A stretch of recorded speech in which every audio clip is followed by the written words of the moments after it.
Sinh có cụ ngài sa la ru ngài pe in kra si so ra la ta ngài pe chung nga sin ya ngài pe in kra si sinh có bu e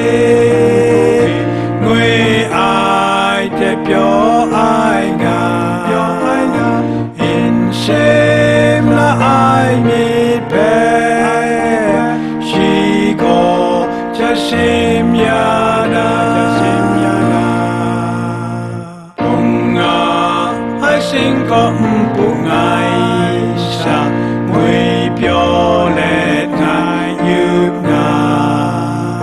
ma san do mai mi te nye con ta ka bra Shi bang ya shi sinh con bu e người ai te pyo ai nga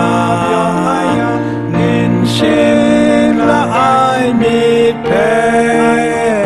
shi ko cha sim ya na ông nga ai sinh con bu ai sinh có rê lô shi có pi ai mà sa yong ke pe shi so ra mi te jo shi sinh có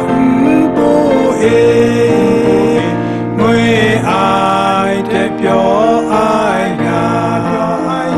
in xem là ai mi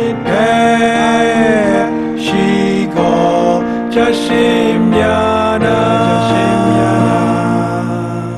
ông nga ai sinh có pu ngai sa shi sinh niệm cha nga la yu ba chẳng lưu ai mong du cha ai san awan ngai nga shi sinh có pu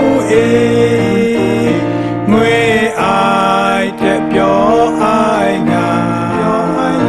in xem là ai mi pe shi go cha xem ya